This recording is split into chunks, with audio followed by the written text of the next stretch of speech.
Hello fellow YouTubers, this is Little Experience and welcome back to my channel. I know it's been a while, but I mean, if you can tell where I am right now, a university dorm room, life has been a little busy. But I do want to come back and make videos again, so here I am. The topic I have for you today was a lot more relevant 2 months ago when I posted my last Japan vlog, but my interest has been sparked again in Japan because I'm actually heavily considering doing a proper international exchange in 2020. That would be my third year of university in the second semester. I want to go in the spring semester, and I want to go back to Japan because, frankly, it was great and I'd love to go back again. So I've been doing a lot of reading into Japan again, and I just remembered that I had a great video idea for when I got back, and I've still, honestly, the information, though it's a little late, is still relevant to anybody out there who might be planning a visit to Japan, whether it be a 3 weeks like I did or a lengthier trip. So yeah, my topic for you today is what I knew and what I should have known when I went to Japan. I've got a lovely list right here in front of me, so let's get to it, shall we? Alright. So the very first thing that I was concerned about when going to Japan was how much Japanese should I know and can I get by knowing mostly just English? And this is really only relevant if you're in the Tokyo area, or at least a very urban-y kind of touristy area. But if you don't know any Japanese, you can get by surprisingly just fine without it. Because I had very basic knowledge going in, I could read hiragana, katakana, but my vocabulary was very low. But I mostly used English in all the stores and restaurants, or even just pointing. It's really easy actually to get by in Tokyo with just English. So if that's something you're worried about when going, don't. You can get by in at least mostly touristy areas with just English and very little Japanese. There was only one instance, I believe, where I had a bit of trouble communicating. It was in a store. I brought something to the counter because it said I had to buy it. And then I was trying to get the point across of I have this ticket, but the thing I want is elsewhere on a different floor. But they didn't know English and I didn't know Japanese. So it took 10 minutes to kind of get the right point across. But in the end, I got the item I wanted to buy, everything was okay, it was fine, arigatou gozaimasu, and out the door I went. So yeah, you can get by with mostly just English as long as you're in an area that, a lot of tourists or English-speaking people are going to be visiting. My second point is, I guess it's not relevant to everybody, but it definitely was for me. If you could see the view from outside my window right now, you'd get why I'm going to say what I'm going to say. If you do not like the heat, do not visit Japan in July. They did tell me, they did inform me while I was there that the temperatures were a lot higher than usual for Japan, they were having a pretty serious heat wave while I was there, but it was over 30 degrees Celsius every day. And I'm talking in the morning, in the afternoon, and in the evening. It never went below probably 25 degrees even at night while I was there. So it was really, really hot. And it was the gross kind of sticky humidity there as well. So it's the kind of day where you felt like you'd have to shower every day because that's how hot and sweaty and gross you felt. Hopefully, now I want to go back during the spring semester, which starts in April, but goes until the end of July. So clearly it wasn't bad enough to discourage me from ever going back during the summer. But that is something just to take note of, that if you're not a fan of the heat or the sticky, gross kind of humidity, maybe plan your trip for another time of the year. I hear spring is lovely, I hear fall is lovely. I don't know much about winter time, but it's something to look into. Point 3. So this is kind of my section on washrooms. Mostly because, washrooms are a place that everyone visits, male, female, anything in between. We all have to go pee and poop sometimes. So just some interesting facts. I actually did not experience a lot of culture shock while I was in Japan, and it really surprised me, because this is the first time I'd ever been on a plane or out of the country, especially by myself. The only thing that really shocked me and bugged me while I was in Japan was that their washrooms do not have paper towel nor dryers. I do not like leaving the washroom with wet hands. I don't like grabbing doorknobs and leaving with wet hands. It's just kind of ugh to me. So that's buy a hand towel. A lot of stores in Japan will sell tiny towels. You should either bring one with you or buy one while you're there if you don't want to leave the washroom with wet hands. Because I think maybe I went somewhere once where they had paper towel to dry your hands. And that's everywhere. That was the dormitory, the universities, that was restaurants, that was just malls, stores, washrooms. No paper towel, no hand dryers, bring your own if you'd like dry hands. Sticking to washrooms is that I'm sure you've seen the high-tech Japanese toilets. They're a lot of fun and they're everywhere. So honestly, have fun with it. Press those buttons. Get some water squirted at you, because it's an experience you are not probably gonna have back home. So I mean, might as well enjoy it and make use of it while you have it. I won't lie, I pressed the buttons a couple times just for fun, because why not? It's a learning experience. And on the note of toilets and the high-tech ones, they were more common, or like, you know, I saw the high-techy buttony toilets or like normal toilets way more than I saw those, you know, fancy squatty potties. Not fancy. They're not fancy at all. The, you know, different squatty potties. I did definitely see a couple while I was there, but I was never in a situation where I was forced to use one of the squatty potties. If there was one there, they probably also had another toilet that was a little more normal. So yeah, I was never forced to use a squatty potty, at least while I was in, again, urban area Tokyo. I don't know if these apply to outside areas, so, you know, more suburban areas or less touristy areas, but at least in Tokyo, I didn't have to use a squatty potty, which I'm very happy to report because it's not an experience I wanted to have. Okay. Next point, and this was one that I was most concerned about just because I like to stay connected to the internet. It was, they kept telling me, every source I went to on the internet kept saying there's no Wi-Fi in Japan, or like in Tokyo, like it's surprisingly scarce, like, and hard to find. I didn't find it as such. A lot of train stations will have Wi-Fi, and I mean, if you're traveling around Tokyo, you're gonna be at train stations a lot. So yeah, a lot of train stations have Wi-Fi. There's a lot of like restaurants or like cafes that'll have Wi-Fi. And like bigger stores or like Starbucks has Wi-Fi. I think some convenience stores do too. So like there's usually a place around you that will have free Wi-Fi. So it's not as hard to find as the internet made it seem, at least to me. However, it is definitely still really important and really useful to have either a data SIM card or you can rent a portable Wi-Fi, I hear. I had a SIM card with data on it. And the reason that's impeccably useful is because Google Maps will be your best friend while you are in Japan. Without Google Maps, I would not have even tried to go explore the cities on my own. But I had Google Maps, I had my data SIM card, and that's frankly what I used the data mostly for, was using Google Maps. Because it will tell you which trains to take to get to places and when they will arrive. So you don't even have to worry about like being in a train station and trying to figure out which train you're getting on and when it's supposed to come, because Google Maps will tell you. Google Maps will also tell you like just the direction to go, the way to go. It's definitely a little hard sometimes to orient yourself, but if you're walking in the wrong direction, you'll find out quickly. You just turn around and go the other way. And addresses are really hard to find without Google Maps in Japan just because they're so different from what I'm used to, at least here. So you don't really need to know like the street address and the number if you just put like where you're going into Google Maps and then just follow the path. So I would definitely highly recommend getting a SIM card or a portable Wi-Fi unit just so you can always have access to Google Maps and other, you know, internet related services while on the go, because you might not always be near a train station or a convenience store that has Wi-Fi. Speaking of convenience stores though, point number 5 is that convenience stores in Japan are the greatest thing in the world.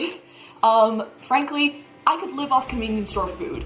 It is cheap and it is tasty. I could get a sandwich here at a convenience store for like $5 or $6 and it would be like mediocre. I had plenty of amazing sandwiches from Japanese convenience stores for like $2 or $3, well, like equivalent is like 200 yen, 300 yen.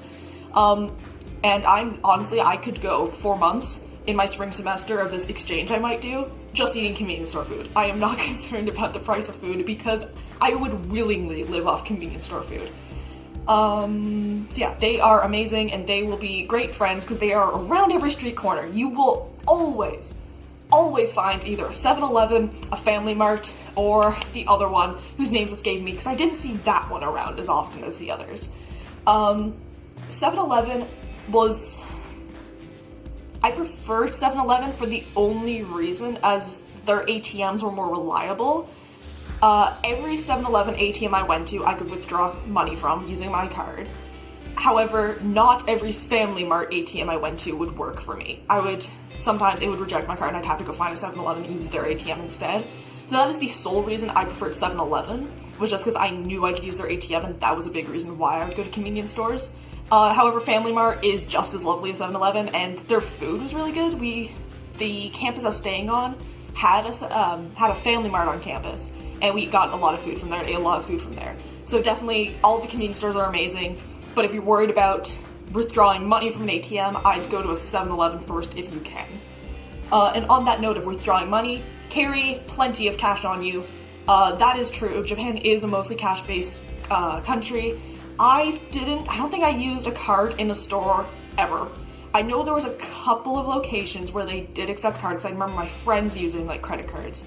However, I never used one, and it is honestly safest to just have cash on you because everywhere's gonna take cash, and like 90% of places will not take card. So always carry cash on you. Try to, withdraw it from an ATM. That way you're not, having to keep going back to an ATM to get more money. Because I myself, maybe I'm just a bad spender, but I spent a lot of money for food and for souvenirs and for just attractions and like, entrance fees and stuff. It's just a recommendation to carry as much as you are willing to on hand. Let's see, things you might spend money on. I've got point number 6, just a couple of things I found out about restaurants.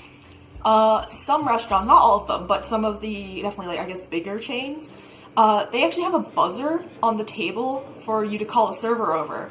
So don't make the same mistake me and my friends did of sitting at the table and waiting for somebody to come take your order, because they're actually waiting for you to press a button so that they know you're ready. They're not going to come over and ask you if you're ready. So yeah, just press the buzzer when you want to order, and I think at the end again if you want your check, that way they know to come over.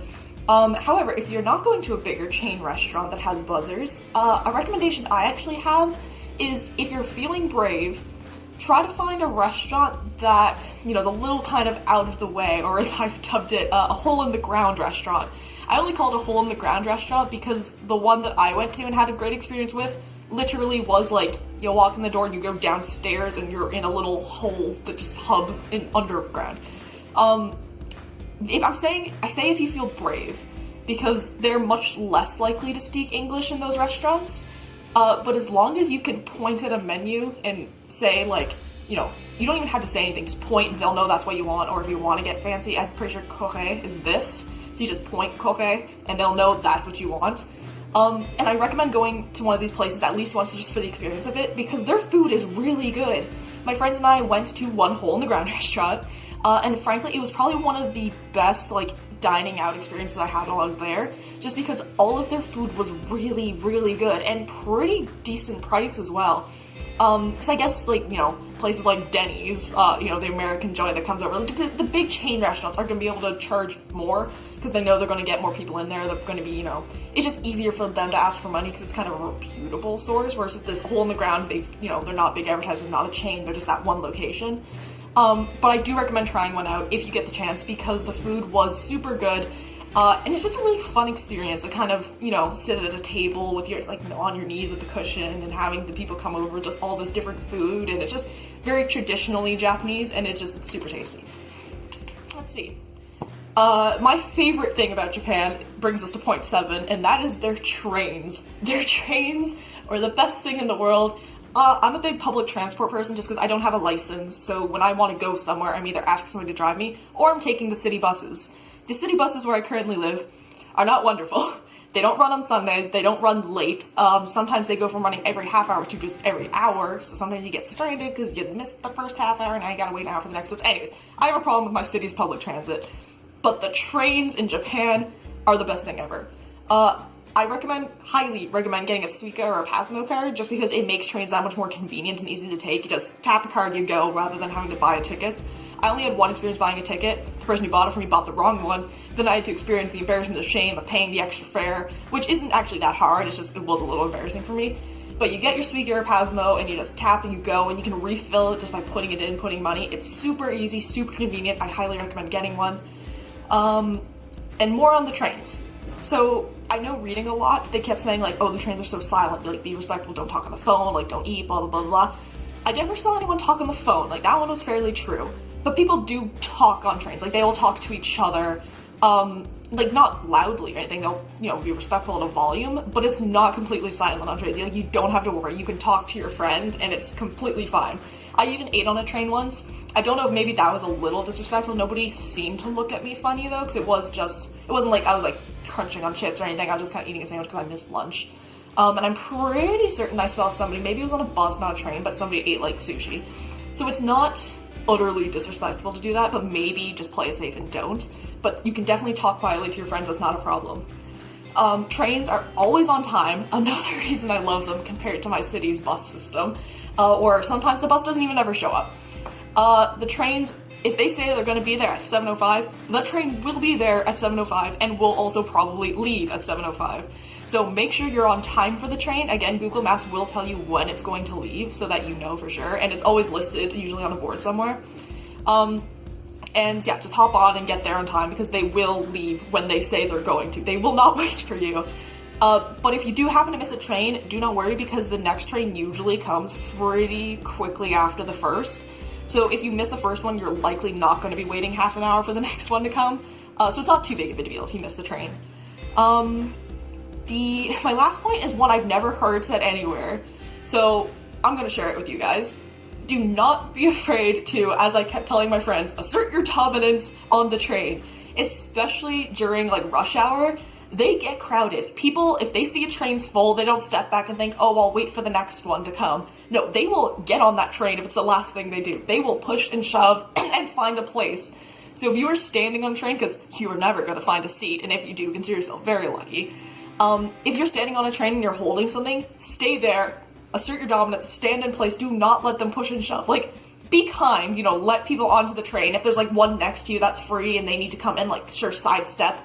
But if there's no room around you, because there's other people around you, just stay where you are and do not be afraid of that being considered rude, because frankly, they will just push and shove and come in and just stack themselves in there like sardines in a can anyways. So there's no problem with you just standing there and holding your thing and not moving. One of my friends did not assert her dominance and spent the entire train ride like this because there was somebody like here and there was kind of like shoving her body this way, and that just looked massively uncomfortable. So keep your place and don't be afraid that that's considered rude because frankly everyone wants a place in the train. My last few points, I just have 3 more to go, are just kind of little random tidbits that are things you might have heard but you're not sure if they're true or not. I'm here to confirm some of them for you. Point number 8 is there are indeed very, very, very few trash cans just out on the streets of Tokyo. I can't think of a time where I actually ran into one and saw one, because I remember picking up somebody's trash that they littered. I have no idea where it was, but I felt bad leaving it there. But now that I picked it up, I'm like, well, I can't put it down again because people are going to think I'm littering. So I had to hold on to it until we got to, I think it was a train station, where they finally had a trash can, because there's just none on the streets. So if you're going to be carrying trash with you, keep that in mind that you will be carrying it for a while because you're not going to find a trash can just somewhere around. On the opposite end of that, when people say there are vending machines everywhere, they mean there are vending machines everywhere. In Tokyo, especially in the big cities, there's a vending machine on like almost every street corner. And even when I was in the suburban area, like back where the university campus was, like I'd walk down the street and I'd see at least 5. They weren't as close together as in Tokyo, but they were pretty frequently seen. So yeah, if you're ever thirsty, there's a vending machine for that. If you ever want to smoke, there's also vending machines for that, I found. And while I was staying in a hotel, they have vending machines for alcohol. I don't know if they can card you on those. I never tried. But it seems that you can very easily access alcohol from a vending machine in a hotel. Who knew? Drink responsibly. That's something I didn't actually write down. The legal drinking age in Japan is 20. So please wait until then, because I don't want any of you to get arrested while in a foreign country. That would be bad. Okay, anyways. Point number 9 is that I thought going into Japan that the Japanese people were a lot more conservative than we were. Like, not in, like, the political sense, but in the, like, PDA kind of sense. And, like, the affection and love kind of deal, where, they kind of keep that at home to themselves. So I was a little shocked when I went into a department store and I saw adult toys just on display, not behind a curtain or anything. They were just there. Like, you walk onto that floor and there's just, okay, those are things I didn't need to see on right now. And that surprised me. Like, I guess they weren't being explicit, but the fact that they just had them there and it wasn't a specialized store and, it wasn't like a hidden section for adults only, they were just kind of there, just surprised me a bit. But the people themselves are still pretty conservative. I saw a couple people holding hands, but even that was kind of rare. So that's more or less true. Just don't be surprised if you see more, adulty items in stores, because that seems to be just perfectly acceptable and fine. But talking about Japanese people brings me to my final point, which is if people have told you that the Japanese are incredibly friendly and helpful, they're not lying. It is true 100% of the time and for my interactions in Japan. Some of my friends had worse interactions, but personally, every interaction I had with a Japanese person was positive. I can list a couple examples, and I'm going to because they're really nice stories. The first time it rained in Japan, I still hadn't bought an umbrella, so I was walking in class with just a book over my head. It wasn't like raining heavily or anything, but I was just trying not to get wet. And somebody comes up from behind me and like holds their umbrella over my head. I figured it was one of my classmates, but when I turned to see who was beside me, it was just a Japanese student who didn't know me and couldn't speak very good English. Had just come up behind me and hold her umbrella over my head for me. She even tried to make conversation to the best of her like English abilities with me, and it was the sweetest interaction I've ever had with anyone, and I felt just so happy, and like this person just did this out of the kindness of their heart. My friends and I were walking down the street to the train station once. We walked past somewhere, and they just said hello in English that enthusiastically, and we just said hi, kind of kept walking. Like, they were just really outgoingly friendly. When we were trying to get back to the campus, we were taking the bus for the first time, and we weren't sure which one we were supposed to get on or like how it worked. And this businessman helped us, like, told us, like, yep, this is the right bus, here, this is how you get on, this is how you do it, and even, like, pressed the button for our stop so we knew which one we were supposed to get off on. And he was super helpful, and for just no reason other than, hey, he looked confused, like, do you want some help? And I think one of my favorite interactions that just kind of, again, shows the friendliness and the helpfulness, we were at a sweets buffet that I figured was going to have better English-speaking staff, but turned out they didn't. We still got by, but I was a little more surprised because it was kind of this chain joint that didn't have good English-speaking staff. But we were a little confused about some of the systems, so this random customer who was sitting by himself eating desserts, he was great, like, ran over and was trying to explain to us, like, oh, this ice cream's free, but if you want, like, this stuff over here, you have to pay an extra fee, because he noticed we were confused, and he knew the answers, so he figured he'd tell us. And then when we were trying to leave that restaurant, we didn't realize there was a separate exit from the entrance, so we were trying to leave through the entrance, and the guy who worked there was trying to explain to us, like, no, you don't leave through here, but there's the language barrier. So the same guy from before gets up from his, like, leaps up from his table and just, like, jogs over to us so dramatically to explain to us where the proper exit was. That guy was just great. He was having a great time, and he was super friendly, and I loved that guy from the Sweets Buffet. But as you can see, my interactions with people were just incredibly positive, and they were super helpful and super friendly, and they will do their best to help you. Even that one person in the store, when we had that, 10-minute wait for the item I was trying to buy, did the best they could, even though they couldn't speak English. Like, they will do what they can to make sure that you have a positive experience, so don't be worried about that. There will always be somebody around who is willing to help you out, at least as far as I was concerned in Tokyo. So yeah, that's the 10 points that I have of things I knew before going in, and things I found out while I was there. I hope that, at least in some way, they're a little helpful to anyone else who might be going to Japan. I know they're going to be helpful to me for if I do eventually go back.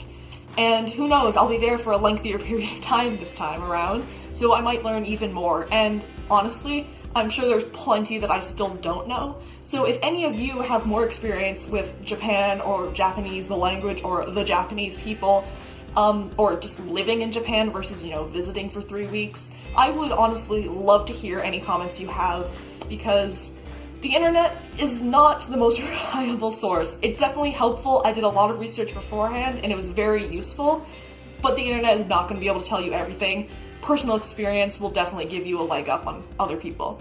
So if you have any tips for me, advice, comments, questions, I will do the best of my ability to answer them, or just thank you for any comments you have for me. But yeah, that is all from me. So I'd love to thank you for watching and returning to my channel. So yeah, I will hopefully be back in a much quicker amount of time than it took to make this one. But thank you for watching. Thumbs up to you, and have a good day.